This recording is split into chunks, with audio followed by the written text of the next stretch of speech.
There you go. I'm up? Yep, you're good to go. All right. Welcome, everybody. So this is the first of what we're calling our 4 core, where we will, as we're talking about how we're going to model language to our children and help our folks with Angelman syndrome be able to start using communication devices, we've broken the content down into what we're calling just bite-sized pieces. So with this webinar, we're going to introduce the first 4 core, which are really just high-frequency words, and we'll talk a bit about what core words are and what these 4 core will be. I'm hoping that by the end of the webinar, you'll be able to really have identified a number of opportunities that you're going to have throughout the day to maximize how many times you use these words. Because part of what we're trying to do when we emphasize a few keywords, such as the 4 core we'll introduce today, is look for every opportunity possible to use those words and maybe reframe what we would have said to use a word that's available on our person's communication device. And brainstorm how we can combine these high-frequency core words with more high-interest words and really high-interest activities with our kids, and we're going to just learn how to make this modeling fun and involve more people. So today's, in terms of the 5 steps that we're using to the kind of the organizational framework for these webinars, this is really a focus on instructional strategies more than anything else. We'll talk a little bit about the targets that we're working on for our kids and things that we're hoping our individuals with Angelman will learn and some of the tools that we're going to use, but really today is about teaching these words. You'll remember from last week's webinar that the way we're organizing this webinar series is in weekly increments, where week 1 and week 3 of each month are focusing on communication and AAC use. So you'll see that really starting in October, which is a 5-week month, so we even get a bonus week next week. But so this week is a communication focus. Next week, Maureen Nevers will be talking more about what core words are. So you'll get to see some core words today and think about how to use them, and then you'll get a little more background knowledge on what core words are and why that's become such a strong focus in supporting our folks to be able to communicate. And each week, just like you'll get today, we will be, when we're talking about communication and AAC, so that first and third week of each month, we will be introducing new high-frequency target words or messages. So our goal is by the end of this series, you will have now been able to adopt and use a much larger number of these high-frequency words, these core words, and you'll be combining the new words with other words you already use. You'll be combining them with each other, and modeling will have basically become a habit, something where you've really learned, because of all the practice you'll have gotten over this whole series, how to take whatever thought or message you were already planning to communicate and kind of reframe it into the words that are available on the communication device by really focusing on these high-frequency words. And we'll talk a lot about different ways that we can extend these with just opportunities to use the words throughout the day, such as in reading activities and writing activities and in others. So we're starting with what we're calling the 4 core, and I think we've talked a little bit about what core words are so far in this series, and Maureen will get more into depth next week. But really, core words are just a small set of words that are used really frequently all across the day in many different places. So we will use these words, we already use these words as much at home as we do at school, as we do out in the community. Core words, by their nature, are words that are really easily combined and recombined with many other words. And this is particularly important for us as figuring out how to support our individuals with Angelman, because so often they may have had a system that had some core words, but the core words were already in complete phrases, such as I want, with a folder of things that they might want. And when they've only had access to these words as phrases, folks haven't had the opportunity to learn how to combine and recombine them to be able to create more novel messages and to be able to see how just be able to play with words, explore the words, and then start being able to actually construct them to express them in new messages. Core words is a word used, it's a term used by speech therapists to talk about how we organize communication systems. So for example, you'll hear things like core versus fringe words. And what we mean by that is core words are those really high frequency words, such as the four we'll introduce today, which are I, like, not, and want. And fringe words are the words that are much more specific, but they're not so high frequency. They might be the things that we like to do, the food that we like to eat. The words like and eat are core words, but the specific foods that we eat are fringe. And so it's just really useful to realize that when we talk about core words, I know some teachers refer to them as sight words because they look at the list of core words and they go, oh, this is the first sight words that we teach kids. Core words tend to be the first words that kids learn how to speak, the first words kids learn how to read and to spell, but that's what we mean by them. But these are those really high frequency words, and the words that our kids might have already had most access to usually were fringe words. So their favorite foods, their favorite toys, their favorite people, those are all low frequency words, which we would just refer to as fringe. The way we've been organizing, the way we've organized this webinar series is using the dynamic learning maps, which is an alternate assessment consortium out of the University of North Carolina, Chapel Hill, with their Center for Literacy and Disability Studies, is really leading this initiative called the Dynamic Learning Maps. They did extensive research on what are the most essential core words that we need to get into our kids' hands. What are the words they need to be able to communicate as well as to be able to participate in the classroom and engage in literacy instruction. And they organized these core words in sets of 4. So their first 40 core words are 40 words each organized into a set of 4 with words that are easily combined and recombined with each other. So the evidence base behind what they did was just so strong that we adopted that. And this is the same order that we'll be introducing core words. So you can see that the first row here is I, like, not, want, and those are the words we'll talk about today. So for our 4 core, our first set is I, like, not, and want. So we'll take a moment right now to open up whatever communication system you are using with your person with Angelman and find those words. I'll show you some screenshots of systems that are common. This is a very simple core word display that was made by Kate Ahern and shared on the Practical AAC website. I know several folks who have started with this. And if we look here, we can see I in the top, on my top left corner, not right next to it, want below that, and like further below that. Pretty much any core word display is going to have these words. These are such high frequency words. Gail Van Tatenhove's top 50. We can see again, I is in that same top left corner, want.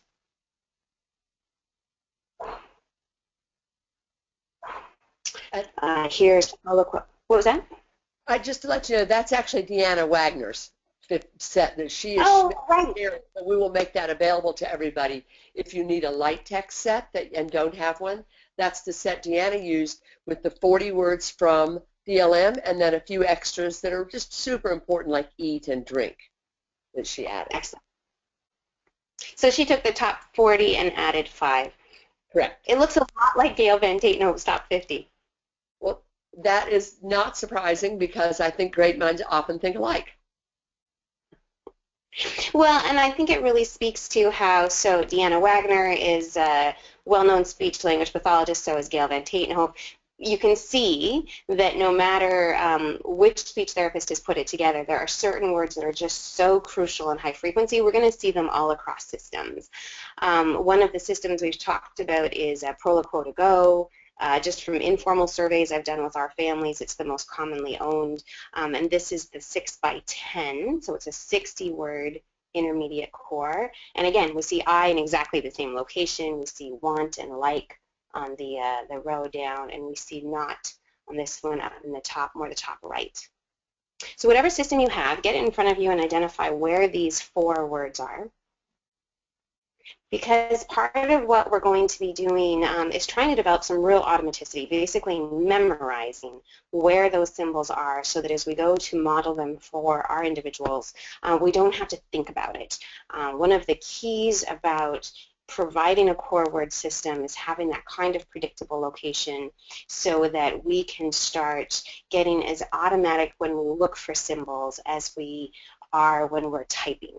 If we have to stop and actually look at each symbol on the display before we can model it, then we're not going to be fluent. Same as if I go to type, if I have to actually look at my whole keyboard and find each individual letter, I'm really going to struggle with it. So that's really the heart of why we provide systems where the symbols stay in very predictable locations and we can develop that kind of automaticity. So here's Touch Chat with Word Power is another commonly used in our folks. This is the 42 basic, and again, you can just see that it doesn't matter what system you have, these messages are really crucial. The pragmatically organized dynamic display books are organized different from a core word system, but again, you're going to find the core words in there. You're going to find those core messages. The organizational structure is based more on the intent of the message rather than the individual words. But my own observation is that the 12 per page pod is probably the most common used with our folks as a starter system, and you can see again, I like this, I don't like this are 2 main message branches, and I want, as in I want to do an activity, is also one of the main ones just on the home page. So now that you've found those in your system, let's talk about what our goal is for our folks as we begin to use them. I think the first thing we're trying to do is really strengthen our kids, our students' concept knowledge of specific words by making sure that we're associating these words with meaningful activities all across the day. They probably already know words like and want and I and not, but we're going to really strengthen their knowledge of those words, their awareness of those words, and we're going to show them what complex words they are, what broad words they are, words that we can use in so many different ways so that they start to have real utility, so that kids are so solid in their knowledge of the word that we can start to see it in their expressive communication. For ourselves, as well as for our folks with Angelman, we're learning how to be able to automatically access those words for our own communication. And if you are one of the many people who's just starting out with this system, then right now I think the target is more for you to learn how to automatically access those really high-frequency words. And another target, another goal for all of us, as well as a goal for the individuals we're supporting, is to increase the frequency of how often we use these words, how often we model them, how often we not only use them but combine them and recombine them to show the power of them so that they just become words we're using a lot throughout the day. And part of the value there is sometimes families or teachers will complain that the person with Angelman isn't watching while they're modeling it. So they're worried that there's no value in modeling if they can't be sure that the person is attending and paying attention. And part of the target for us, the goal for us to be able to increase our frequency, it's not just the value that from that person seeing, it's the value of everyone else observing too, so that more people in the classroom, more people at home, more family members, more caregivers will also start to model.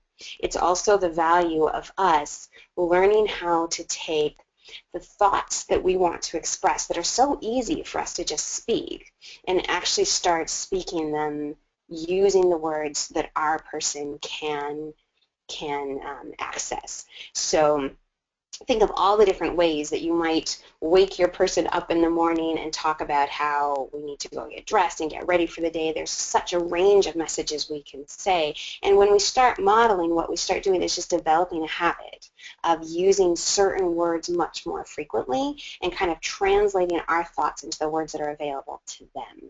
And when we start doing that, we're now providing the model of how they can do the same thing. So even if they're not watching, you'll find that you start talking different. If you talk to any pod mom, any teacher who's modeling a pod system, you'll learn that you'll see that they develop a pod speak. And that's really what we're all trying to get to. So that's one of our goals for ourselves. The teaching strategy that we're going to use to try to reach these targets, the primary one is called aided language input. And Caroline did a much more in-depth webinar on that. You can go back, I think that was the second or third in the series. But using aided language input, what we're talking about is modeling the system, so indicating the symbol when we speak the word. When I say things like, oh, you know what I would really like, I'm going to indicate the symbols for I and like when I say that. We're going to use the systems to describe the things that we're talking about. And this is particularly crucial for anyone who has a more limited vocabulary available on their communication system, because every animal that exists, every color name that is out there, you know, every toy they could possibly play with, every movie they could ever watch, we're never going to be able to get all of those things into their system. But if they can describe it, then they can take much more high-frequency words. If you're thinking of a movie, think about that. Let's say I'm thinking about a movie and I want to watch it, but I can't remember what it's called. Well, I can say it's about a girl with red hair who lived on an island and liked to read books. And you can see that just by being able to describe it, most people are going to be able to go, oh, are you thinking of Anne of Green Gables? Something like that. So when we start using the system to model how to describe things, what we're doing is modeling a way to access a lot more vocabulary than might be available on the system.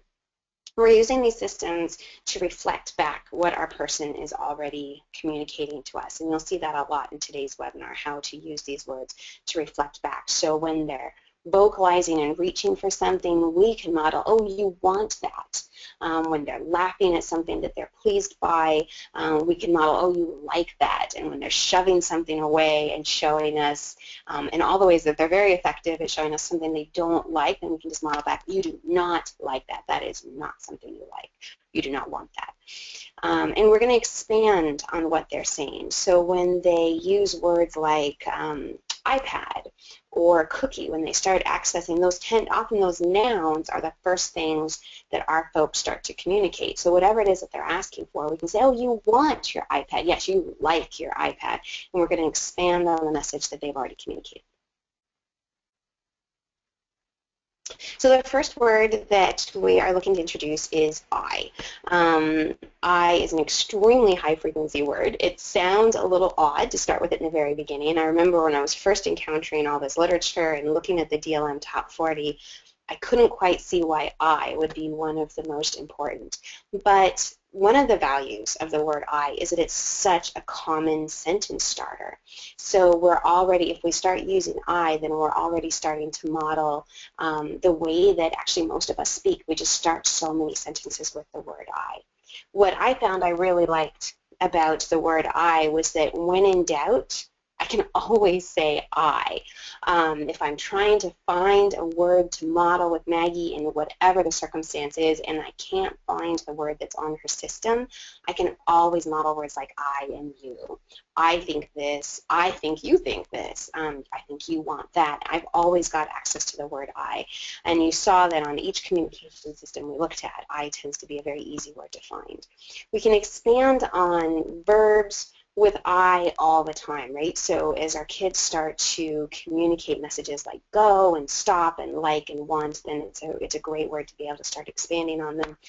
And something that I think is really important to notice with our folks with Angelman is they have such strong social interest that we really should capitalize on that and model the use of a lot of pronouns, because so many of our folks, whether they're sitting at the mall, whether they're sitting in a family gathering or in the classroom, they're showing so much interest in the people around them, and we can build a lot of language on that by modeling pronouns, and we can start with I. When we're using I, we're going to indicate it when we speak the word I, so such as, you know, I think this or I need you to do that, and we're going to expand on what they're communicating, and I'll give you some examples. So let's take a look just at, this is a ProLoquo screenshot. This is the Core 60. We can see where the word I is. You can see how we can use it by itself just every time we are directing any kind of conversation or instructions with our people, but we can also combine it with almost any other word here. I can, I want, I like, I need, I have. So you can just really see the value of The second word that we're going to introduce is like. And the value of like is that it's such a common message, and it's also a highly social message. When you can start talking about the things you like, then people immediately start learning more about who you are as a person. You'll see that when our folks can only communicate things like wants and can't communicate their likes, then people get a much more narrow picture of who they are. So like is a very high frequency word, and it's very socially interactive. And when our folks start talking about the things that they like, then they can immediately start getting in conversation with other folks, and we can start introducing more messages like me too, and how about you, to be able to start having a conversation of what we both like. Our family members, our students with Angelman, tend to show a lot of interest and curiosity in the world, and we can reflect back that interest and curiosity we see, and we can show them how much we value their interest in the world when we model words like. So let's define like, because like actually has so many more meanings than we often think about. So take a minute and think about some of the ways that you use the word like. You can send those in, you can type them in and send them in to Stacy, or just start thinking about the word like. And I'll give you some ideas I've already had.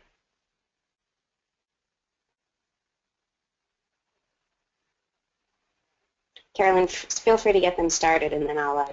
So I have one that, as a Southerner, I often see people use the word like instead of want. It's just a more polite to say, I like some tea, I like that toy, and I know it has the I would, but it's a requesting mode, which is a very interesting and different kind of use of like, not just saying something you appreciate, but you want it and you want it now.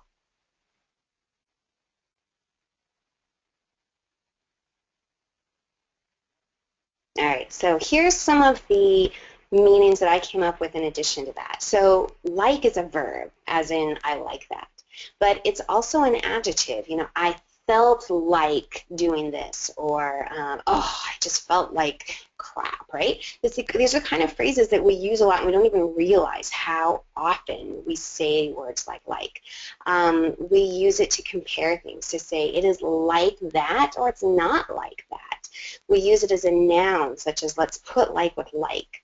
We use it when we're trying to communicate that we're not quite sure, well, it was sort of like that, but not completely.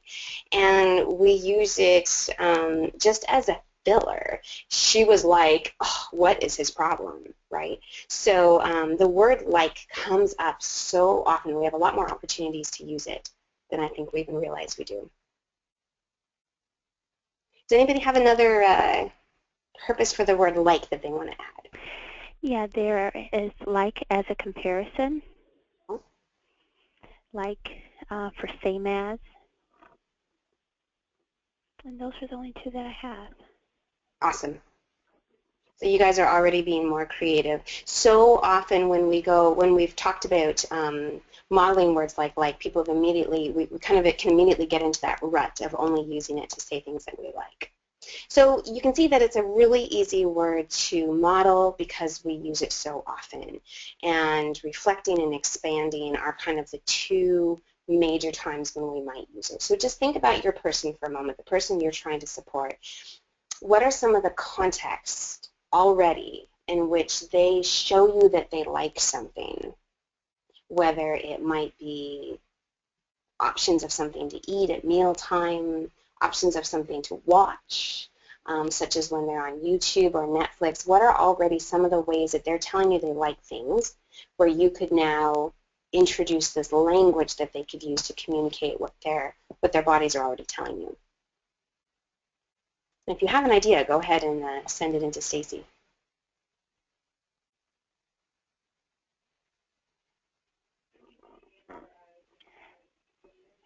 Okay. A mother says that her son taps on something that he likes. That's very common. So that's a great opportunity. And I wonder how that same son indicates that he does not like something, because that's the next word that we'll be getting at.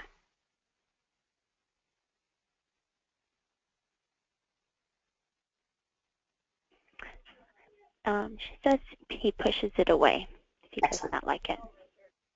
I would say those are probably two of the most common ways that our kids both show what they like and show what they do not like. Another is just watching their faces, their smiles. Their smiles so often show us what has captured their interest between their eye gaze and their smiles, what has captured their interest and what it is that they really like. And even though our kids are already showing us so many things they like, using their body language, using their facial expressions, you will notice a huge difference in how other people interpret them when they start using the word and not just their bodies and not just their faces, but when they actually look at something and say they like it. There's just other people start communicating with them different when they add in the bit of language, and that's part of the power of this word because it so enhances social interaction. That was a great opportunity to reflect. Their child pats something and you say, yes, you like that. And just to remind you, I know that, that most of us know this, but this is not where we're requiring them to touch right. We said like and you tell me you like it. That we want to make sure that this is about aided language input and not, sort of the dance for grandma kind of thing. And Erin, of course, was in no way implying that, but I just want to make that very, very clear. And I really like to use the word like as well when kids request things so that we add on. So yes, so you've asked for this, that's because you like it. And start creating more of that interaction around it because, what Carolyn said about using the word like as a request rather than the word want. When we talk about want, we'll see how want can come across in a very sort of demanding way, but it's not a very interactive way. And kids ask for something and it's either given to them or it's denied them, but it doesn't tend to actually lead to a conversation. Whereas a word like, yes, you want a cookie, you like cookies, I'm sorry, we can't have any cookies right now. You can at least start to have a conversation about it. So that gets us to our third word, which is not. And I don't think it's any coincidence that not is within those top 4 words that if you're going to start with 4, that the DLM identified these not as one of the most important because not does so much. It allows us to negate any of the other words. So if we've just any word. So if we've just said like, we've now doubled the number of messages we have available to us if we can say not. So not dramatically expands what people can communicate because it's not like that or I do not like that, I do not want that. You can see how it doubles those messages. The other thing that not does is conceptually, as our kids are learning the concept knowledge around these words, you understand not, such as something is hot or it's not hot, before you understand opposite, such as something is hot or it's cold. And so the concept of not is one that we can use in the classroom, that we can use while talking about the weather. We don't have to always give kids, especially in the very beginning when they're really building both their receptive and their expressive communication, we don't have to give them the whole range of every possible word or every word and its opposite because not allows you to use one symbol to talk about the opposite of everything. And it's a very powerful word to start replacing some challenging behaviors. So for example, the son who shoves things away that he doesn't want, we can model the word not. Oh, you do not like that. And we can be really emphatic and show him that that's a powerful word. And for many of our students and our sons and daughters, when they start using a symbol or a symbolic way to say they don't like something rather than their bodies, again, they get interpreted so differently. Our person has used their words and not their bodies, and therefore they tend to be able to have a conversation or an interaction around it rather than just a, oh, don't push that, don't knock that, oh, you need to be careful, right? So when they use their bodies to say not, they tend to be interpreted or when they use their bodies to refuse something or negate something, they tend to be interpreted in much more challenging ways. And what they find, what we can show our kids is that if they can use the word they can become more powerful, they can become better understood, and other people will change how they respond to them. They're much more likely to be able to negotiate the kinds of things they want to do. So we can use not in modeling, because we say it so often, even if it's I do not like what you are doing there. We can use it to describe things, to talk about stuff, whether we're learning about habitats or animal life cycles, or we're talking about the weather today, or music.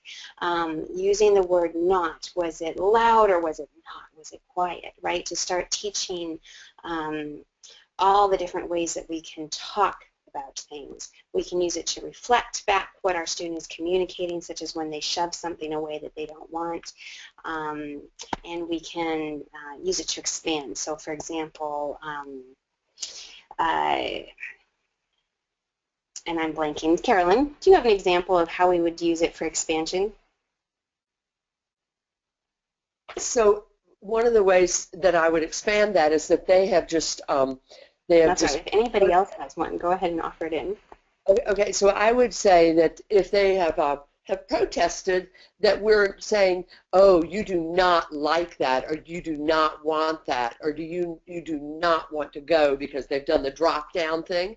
And so we're reflecting, but we're also expanding.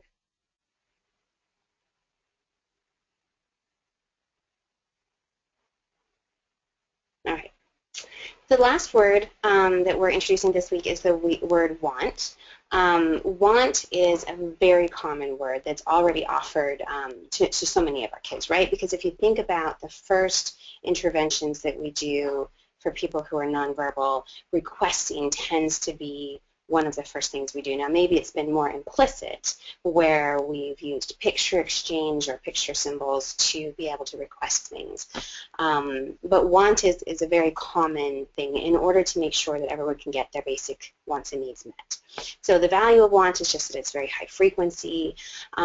Where we can start shaping it to, I think, make it more powerful for our kids is really allowing our students to have some more control, such as being able to use it to say that you want things to be more quiet, that the situation is too loud, right?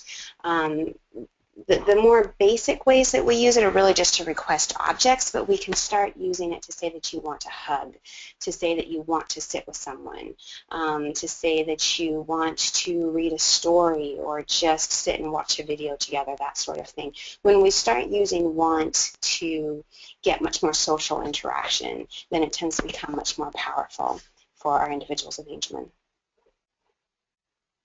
So want is a verb, as in I want that, but it's also a noun, as in her wants and needs. But the concern I have with want is how often it comes across as a demand. And when people use their system effectively to say things like, I want that, on the one hand it's exciting, but on the other hand it doesn't lead to interaction. So we can redirect it using words like, that would be how we might expand use of the word want, such as, oh, you're reaching for the cookie, you like cookies, I like cookies too, do you want one? Cookies are yummy, and start to have a conversation more about them. And I think that another reason why I really want to focus on kind of redirecting the word want to like is that many of our folks with Angelman will develop eating disorders over time. Some of Chris Oliver's research in the UK has shown a level of eating disorder with some of our individuals that is on par with syndromes such as Prader-Willi.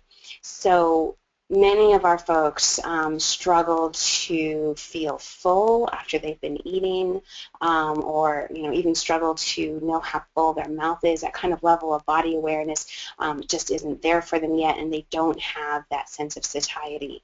And if their communication focuses too much on use of the word want, then it gets harder to curb that. But for so many of our kids, we started teaching them communication through requesting want, such as want more of something when our kids were little, and using things like candies wasn't a big deal. But as they get older, we've really got to make sure that we have reshaped this into both more kind of socially acceptable conversation, which is being able to talk not just that you want some chocolate, but that you like chocolate, and that you can relate to other people who really like chocolate. Partly for that, but just because once we can start shaping it that way, then it becomes much more attractive. So we can model the word want. This is just when we speak the word, such as, okay, I want you to come over here. I want your help with this. I want you to sit still while I get your shoes on. So we can model it just while we're speaking, and we can really use it to reflect what our students and our sons and daughters are communicating when they're tapping on things, when they're reaching for things, when they're taking our hand and putting it on something. Oh, you want my help. Oh, you want this. And we can model that word back.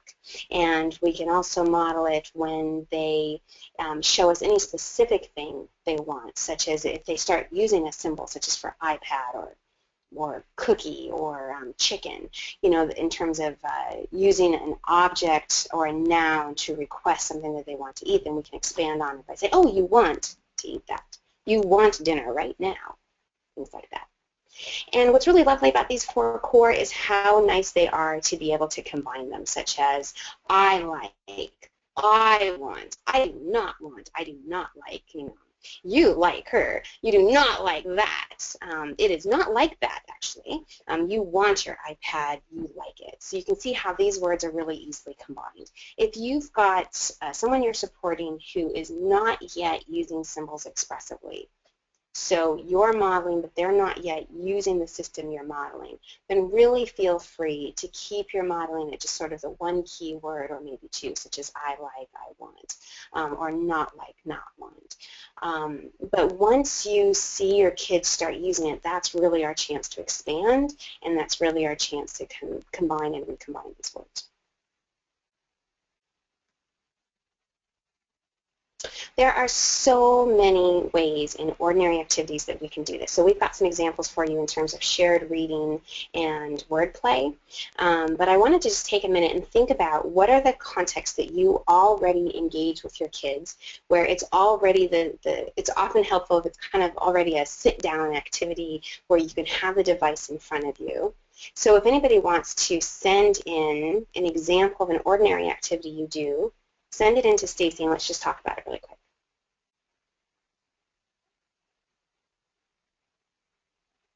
And what we'll be talking about is how we can use these 4 core words in that ordinary activity you already do.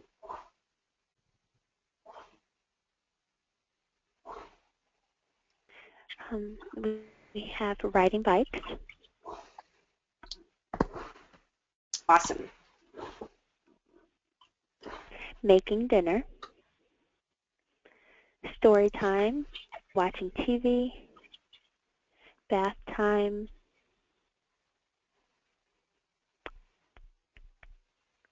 And so you guys have some really good ones. So let's do bath time. I have a little issue with my mic here. Hold on a second. While she's fixing that, remember that you can double laminate the home page of whatever system your child is using, and now it's available during bath time to be able to talk about it. And score, because those top 4 words are usually on the top page on your home page, so you don't really need to have the system, and of course you don't want it in the bathtub. And I have personally found for many of us trying to get started with this that if we're always trying to model on the actual device, if it's an electronic device such as, you know, a Proloquo or TouchChat or the Pod app, that it's actually, I find it harder to always have that device handy, especially with things like bike riding, especially with things like bath time, because your hands are busy doing something else or you're around things like water. And so what a lot of us have done is just taken a screenshot of that home page, laminated it, and put it up wherever we can. Or just thinking if it's a pod book, thinking of even just that very first page and the page with categories or branch starters. If you just always have access to that, you can have the home page laminated on the front door, laminated the back door, laminated and hanging up in the shower, hanging up next to your child's bed, hanging up next to their closet, that if we put those words everywhere, if we put them on the dining room table and we put them next to the couch where we read together, then we've always got those words available. And what's been really interesting to me is that I think we actually have some performance anxiety of our own when we go to model. So if you go to find like I like on your child's iPad app, that voice output sometimes makes us, I think, a little bit more nervous, where we want to make sure we get it right, and so we slow down, but we become more awkward. And I find personally that if I've got a light tech version like a laminated page, I just speak more naturally, and I indicate the symbols, but I don't have that sense that it has to be perfect, that I have to hit the button exactly right, because I can just sort of more generally indicate kind of exactly where it is, if that makes sense. And I find a lot of us do better when we start out modeling on that laminated version versus the electronic version. And what I found even more interesting about that was wondering if Maggie feels any of that same performance anxiety, if she feels like she has to get it perfect, and if the paper version wouldn't be more useful for her. So by all means. So let's think about things like bath time. As the water's pouring, as we're filling up the bath, and maybe if we have a young child as they're desperately squirming to get into the water, while we're getting the clothes off, yes, you really like that. You know, you like the bath. You're going to be in just a second. You do not like waiting to get in the bath. You know, I need you to sit still. Oh, I like how you're sitting still so I can help you get into the bath. Do you want more water? You like the water. Should I pour more water? Oh, yes, you like it. I like how you're waiting to let me get you in. What are some other ideas you might have of ways you could use words like I, like, want, and not in the bath?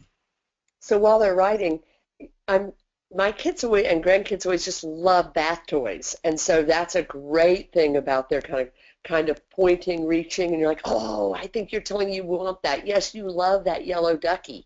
So there's requesting objects that we can turn into expanding it, but also talk about just having fun with choice making, and then turning choice making into a comment about how you like it, so we get beyond that, just request, request, request. That's perfect. And with Maggie, what she mostly liked was anything that pours. So she doesn't do it as much now that she's older, but anything that would pour. So, oh, you want me to pour the water. You want the water cup. I'm going to pour it. Oh, you want some more? Oh, you like that. You're laughing. I can see how much you like that. You like to touch the water. You like to taste it. And that great opportunity for not, because how many of you have kids who do not want us to pour the water on their head or to have the shampoo? So that's a great not opportunity as well. And Stacy, do we have anything in the answer window? Yeah, there's a couple. One is, I want more cold water. My son loves little cups of very cold water tipped over him. And the other is, using core words to acknowledge my child's feelings and behaviors. This water is not hot. That's the way you like it. So we got not and like and want. Where we model not a lot is around toothbrushing and hair combing and all those grooming things. Yes, you do not like having your teeth brushed. You do not like having your hair combed. And I do not like these things, but we just have to do it. And remember that expanding, that's how we get to use the word I. I think you're telling me that it's both reflecting and we're also expanding. If they told us not, then we can say, I know, I think you're telling me I do not like this. So we can get that I in there as well. I'm going to just quickly show an example of a shared reading book that we can use for this, and then I want to hand it over to Carolyn for the wordplay. I'll just skip this here. One of the tools that we're going to be using a lot this year is called Tar Heel Reader. It's a free website. We talked about it a little bit last week. And I will upload into the files on the Facebook group some books that use these words really often. Tar Heel Reader has over 30,000 books. You can see the website right here. If you can read that on the slide, just tarheelreader.org, all one word. And when you go to find a book, all I did was a search for I, like, not, and want. Just typed that into the search bar, and hundreds of books came up. So these are books written by teachers, by students, by special educators, by speech language pathologists. And the author, read a book, is hilarious. He's the literacy researcher David Koppenhaver, and if you just search for him as an author, you get a number of books that come up, and one of his books is this gorgeous book called Like, Not Like. And you'll see as we go through this that it uses these words just over and over. What's really lovely about Tar Heel Reader is that we can download these books. As soon as we open them, there's an option to download the book as a PowerPoint. So if you have a computer, you can download it, and as you look through this book, Like, Not Like, you'll see there's lots of opportunities. All you have to do once you have it as a PowerPoint is switch out the photos for things that your family member likes. So we have I'll post both this one in the Facebook group as well as an adapted one where we changed out the pictures, but we didn't even have to change the words. So look, I do like this. Look, I do not like that. Look, I do like this. Look, I do not like that. Look, I do like this. Look, I do not like that. When we read these kind of books with our kid, this is really the chance to watch for that reaction for them and say, oh, you like that too. Ew, you do not like that. A lot of our kids are so playful, and they'll see things like that and laugh, and now we can comment that that's gross or disgusting, or we can say, really? You like that? You want to eat that? Yeah. And start having a much greater just kind of interaction with them. So look, pizza, I do like this. Do you like this? I do not. Not. I'm not suggesting that you take your child's system and try to read a book like this word for word for it, but you can just see that it's a prompt to be able to use those words, to be able to show them those words and create that kind of invitation for them to join us in reading it and be able to participate in that. There's other books that go ahead, Carol. I just want to say that I want to say what she just said more forcefully. We really don't want to try to get our kids to read it word by word, even if they can, and we don't want to be reading it word by word because that's kind of interfering with literacy. We just have these words, and we can say one of those words, and we can talk about it and reflect on it and use those words over and over and over, but we're not trying to get them to read it using their words on their device, because we want them looking at eyes on the text when they're reading, and then eyes on their device when we're talking about that book and having fun with it. But it's just such, you can see this is just such a fun prompt to use those words. I think that's where we just have the most fun. Would be gorgeous. Just fabulous response to reading. Here's an example of a book that we made for a teenage boy who has lots of sight words, knows his letters really well, can use his touch chat to communicate a bunch of things, but was really kind of stuck in that requesting rut and just wasn't highly motivated by books. So we looked around at what it was that he liked, and he liked Nadia, he liked Sydney, he liked Nikki. He clearly likes pretty girls. He liked this girl. I like this pretty girl. This was his brother. Ew, gross. Not pretty. Not a girl. I like pretty girls. So this was a very quick, this was a homemade book that we made on the fly, just on an iPad, just thinking about what are the core words we could introduce to him that would matter, and what's the context that would matter that would really create some interaction. And it was just a lot of fun, and we did get a big reaction from him. This was clearly the kind of reading material he'd been craving. So Carolyn, you're going to take it now with wordplay, how we can have fun with these words. That's right.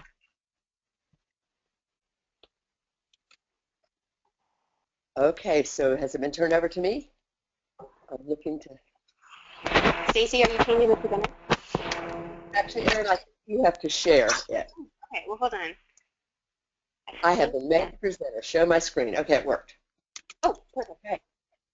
All right, so speech sound games, wordplay, lots of fun with rhymes. So I'm just going to introduce this real quickly. What is sound play? So it's all the rhyming. We've got nursery rhymes, reading books that have this little rhyming word, fun poems for kids and older kids. How many songs do they sing that have rhyming? Hand claps. Cinderella, dressed in yellow, went upstairs to meet her fellow. Made a mistake and kissed a, okay, say it in your head, guys, snake. So lots of rhyming is just really typical as kids are growing, and it really helps them learning. Tongue twisters, Peter Piper picked a peck of peppers is a really fun one, but also alliteration books, and we'll be playing with those throughout the year. And there's playing around with letters, like the alphabet song is really great for kids to have that ear print for the letters, and doing the bingo song. There was a farmer, had a dog, and Bingo was his name. Oh. So doing that type of thing where you actually get your eyes on the letters. So let's look and see why this is important. We know that it helps children explore language. Typically, neurotypical kids just do a lot of talking in the crib, and as they do, they start to play around with sounds and experiment and play around with rhyming. I was on an airplane, and there was a child who was about 2, and she was playing. It was so fun to hear her, Mommy, Mommy, Bommy, Dummy. And then she said, Mommy, Mommy, Dummy, and then just started cracking up and hitting her mother and wanting to repeat it. This is just a very fun thing that helps kids explore and learn language. But it also helps literacy development. Score, we're double teaming here. We know that children who come to school and already know a lot of nursery rhymes will really do well with their literacy learning. It's a great predictor of literacy success by the end of 2nd grade. Also, just all of those rhyming and wordplay types of activities can really predict success. And often people who work with children who are not verbal say, well, my kids can't do that. That's just not applicable to my kids. And so we're going to try to find ways to make this really fun and really helpful. And so each week that we have our core 4 every other week, we're going to pick 1 or 2 words from each set for sound play. This week I picked the words like and the word not. And the reason is that they have what teachers call word family endings, so we can make lots of words with them, like, bike, trike, Mike, or the person's name, Mike, hike, strike, not, hot, rot, lot, pot, got, and you're already thinking of other words in your head. Oh, wait, I know some more. So I've used 2 of those words instead of 1. I could have just picked 1, but we know that the brain's a pattern detector. What does that mean? It means that if we compare, we're going to learn better. So it helps to see the difference in the words and the way they sound and the way they look. So the difference between like and words that rhyme with that and not and words that rhyme with not really helps our kids. So we can support this for our children who struggle with sound play. I'm going to be showing a video today. We're building an ear print for rhymes and words that start the same. We can make a rap for older students so it doesn't feel all babyish.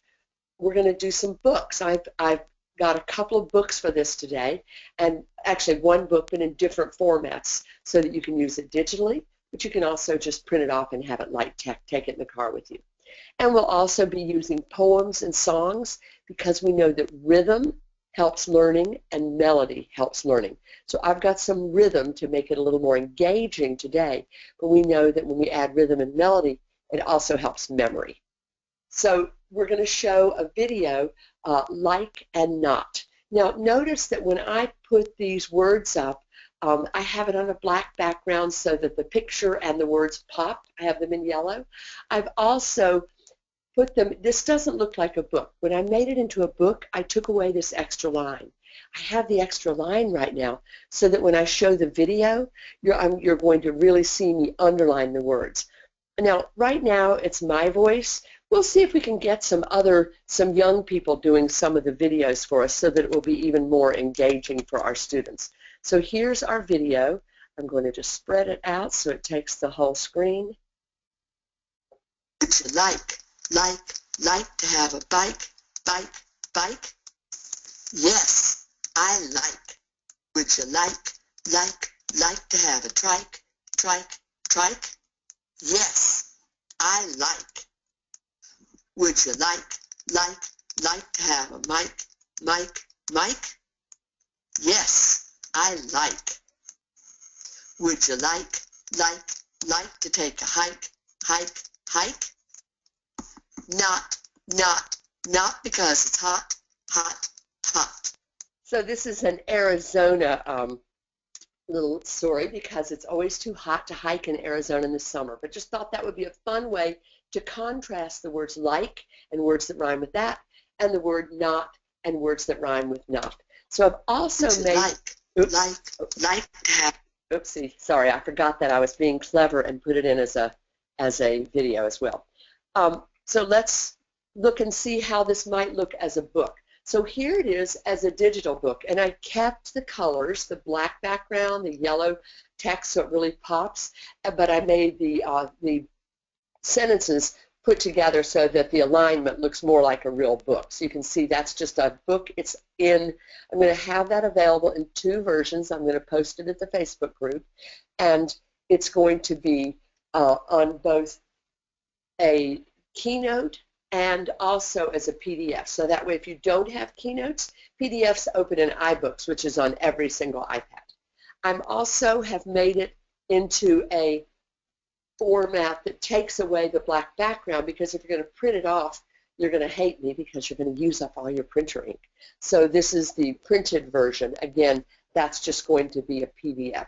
So lots of different supports, and again, we're not spending time going in and trying to find the word bike on their talker and find the word would and you like. We're not going to be reading this using their communication devices. What we're going to do is just read it with them and then talk about using the words like and, oh, you like your bike. Yes, I know.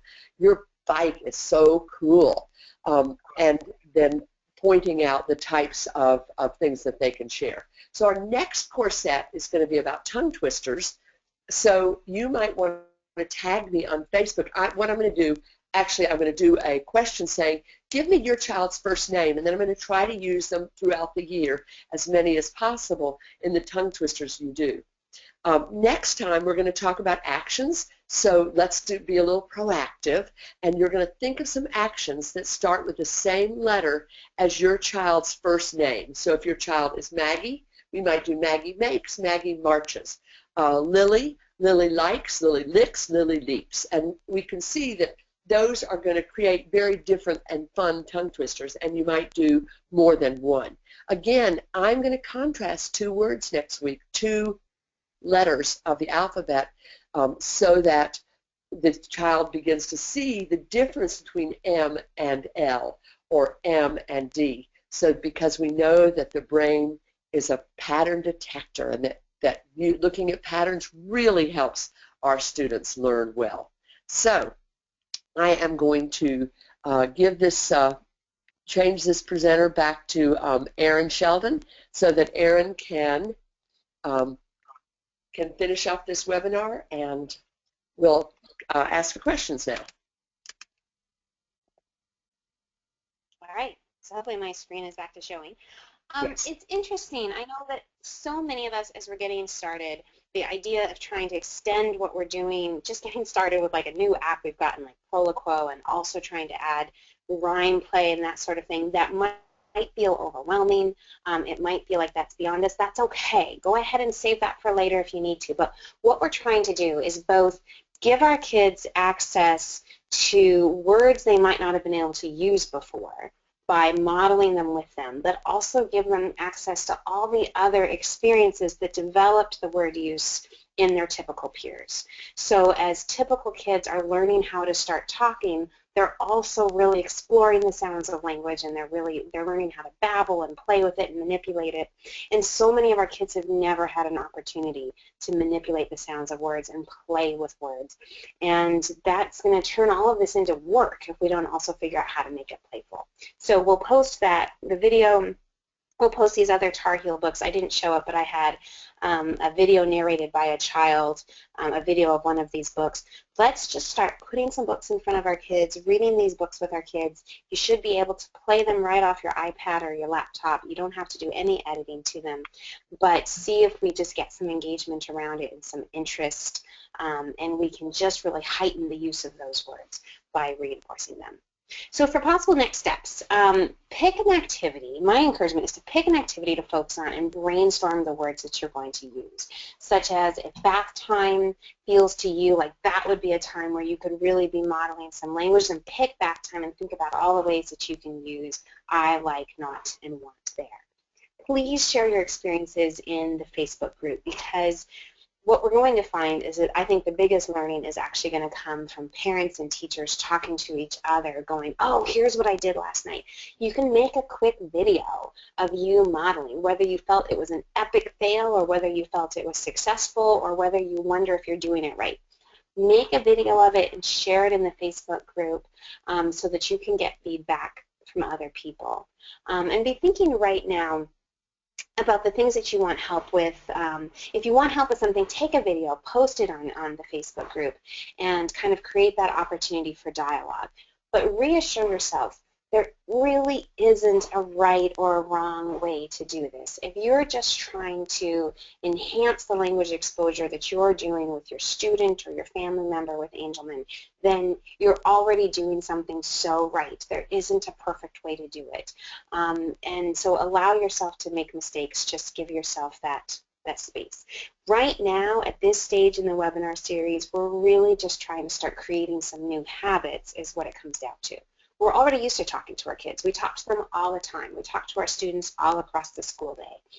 We're trying to create a new habit of modeling use of symbols and trying to emphasize some words while we do it. So give yourself the space. So that's really the learning space we're in right now, is to just learn how to create that new habit. And we know that when you go to create a new habit, having a community around you that's trying to do the same thing is incredibly helpful. So that's why we built the Facebook group, was so that we could create this sense of how we're really all in this together, trying to figure this out together. We will take any questions now. And while you go ahead, go ahead, Stacey. Oh, did you have something to say? Oh, I was just going to say that while people were writing their questions, we could just thank the Angelman Syndrome Foundation and the grant from the Foster Family Charitable Foundation for supporting this. Okay, great. So there were a lot of questions that came through during the presentation, so we'll start with this one. A core word homepage. We don't use the iPad for communication. We use laminated hard copy version. Also, I'm sorry, it moved on me. Also, how long do you spend modeling new words before moving on to the next group of words? I'll go ahead and answer that first. What I'm hoping we'll do is we'll be modeling these 4 core for maybe 2 weeks, and then we're going to come back in 2 weeks with 4 more. And it's not that we're going to stop modeling the first 4, we're just going to add to it. What we're really trying to do is basically build a toolbox of words where we have already kind of learned all the different contexts in which we can use them. We've just been more intentional about thinking what those words are. We've memorized the location, so it doesn't take much out of us to model those just because we've gotten into the habit of it, and now we just feel more prepared to kind of add more words to our repertoire.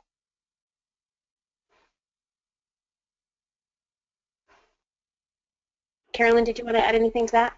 No, I totally agree. We're trying to eat the elephant in small bites and not be overwhelming. So if you've been doing a lot of modeling and you're feeling really comfortable with the modeling, keep doing it, but start adding on the books. If you're going, okay, did that, now what? I've done it during bath time. I've done it at snack time. I've done it all these different times.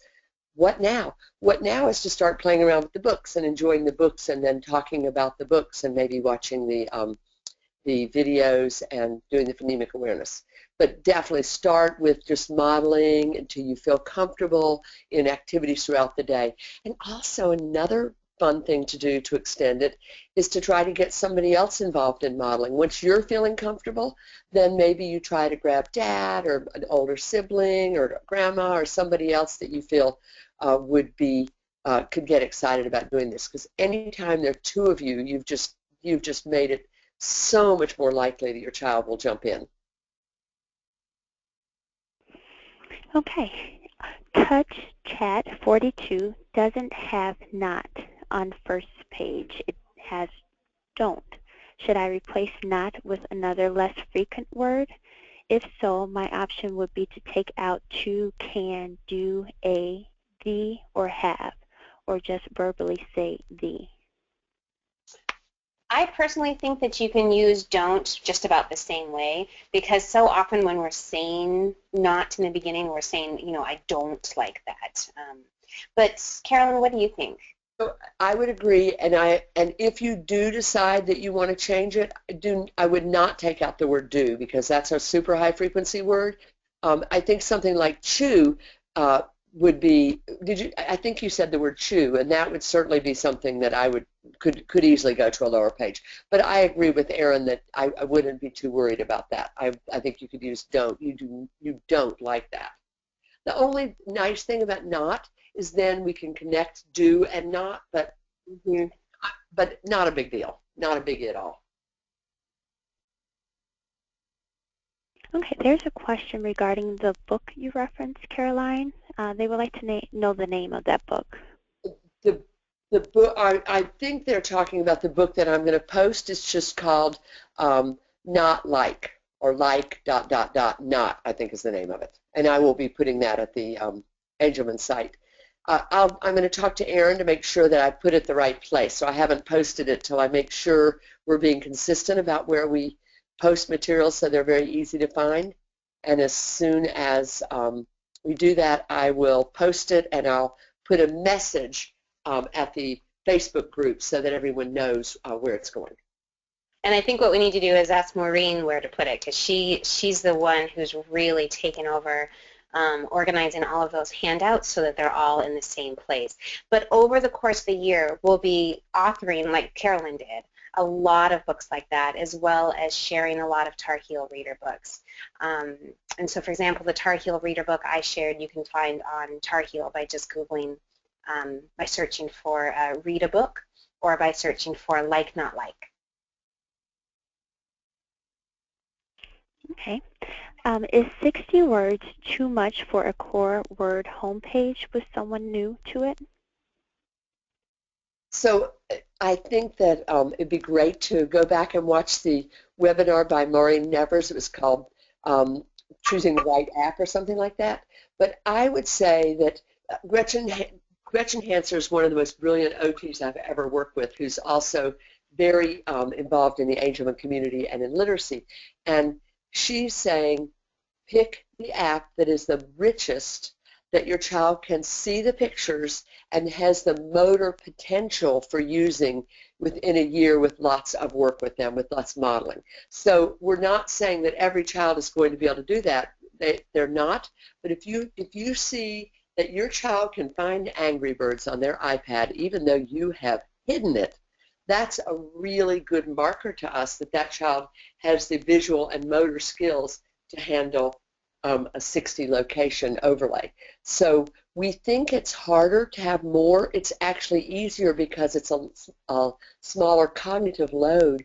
You don't have to go hit to find the word do or more or something like that. You're not having to dig deep to find some words that are just really high power words. And because they're right there on top, we're going to model them so much better, so much more consistently and so much more frequently, because we see them and we remember to model that word. As we get further down the top 40, they're not quite so high frequency as like and not. And so the word do is going to be a really fun word to model. And it might be hidden if you only have 15 or 30 on a top page. Does that make sense to you, Erin? Yes, absolutely. I completely agree.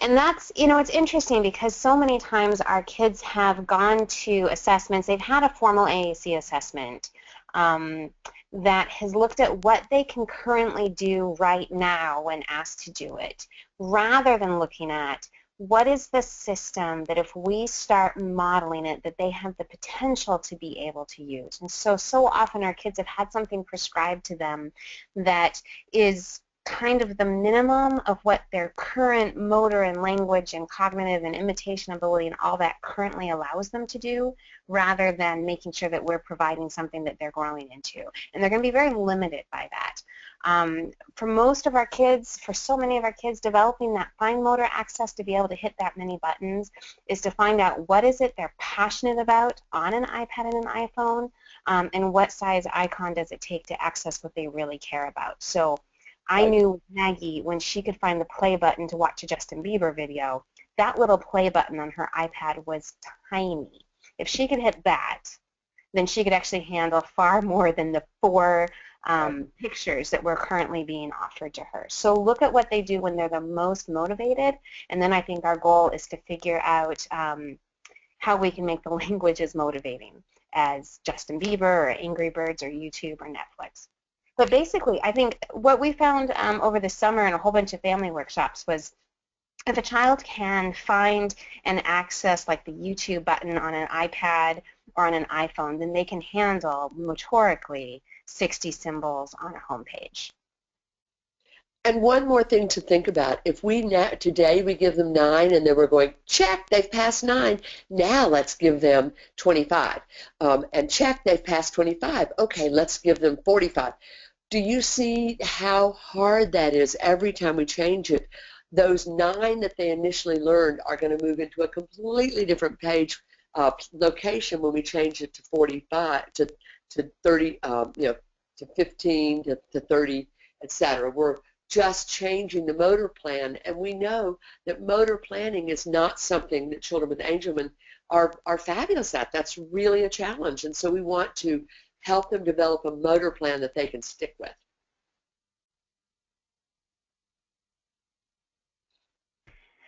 Okay, we are 18 minutes after. Would you ladies like to take another question? There's about 6 left, or would you like to refer these to the Facebook page?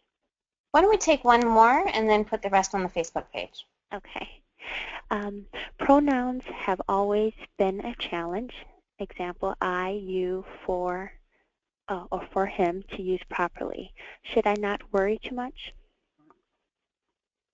I would just be focused on modeling them. I mean, so for example, what so many of our kids do is they'll go into their people page and they'll say the names of different people over and over again. Many of our kids aren't using pronouns at all, and then when they're talking about people, they're only basically repeating the name of the person. So those are our expansion opportunities. Those are, oh yes, you love your brother, you like your brother is, let's go in your describing words, find other ways to describe your brother. You want to do something, you want to call your brother, you want to Skype your brother, but really be expanding on it. I see, you'll watch someone with Angelman so often, they're sitting there looking at every person around them, and that's when we have such rich opportunities to model him and her and she and he. Yes, you really like her. Oh, you seem really curious about her. Do you want to meet her? Let's bring her over. And we just use her 4 times. Or let's go over and say hi, or let's go over and introduce ourselves. So I think that a main reason why so few of our folks are using pronouns is actually from lack of modeling. So let's focus on the modeling first and not worry so much about how they're currently using it. Ditto.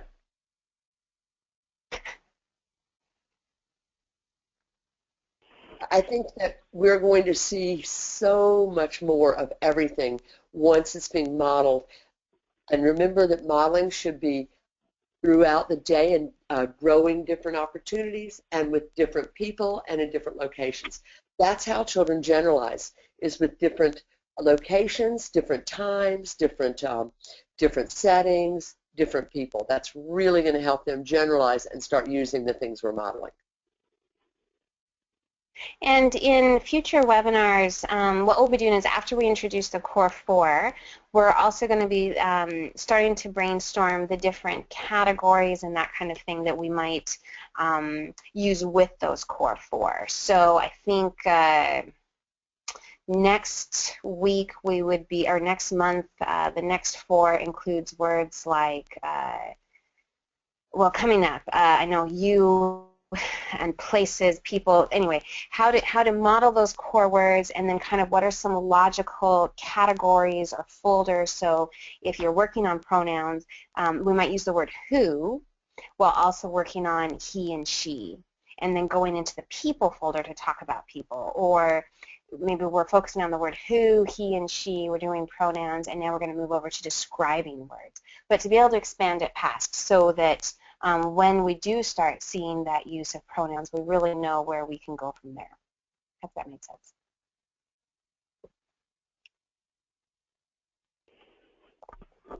Okay. Anything else you want to cover, ladies, before we end the webinar? Nope, we'll see you on Facebook. Okay, great. Well, thank you for joining us today. If you had a question that was not answered today, please visit the Facebook group page to post your question. The communication series schedule through the end of November is now available on our website. To view this schedule and to also view any recordings, please visit www.angelman.org. Once you are on the website, please select Communication Training on the right-hand side, and that will take you to everything. We hope that you will join us next week for Communication Practices, Understanding Core Vocabulary with Maureen Nevers. Thanks again for joining us, and have a great day.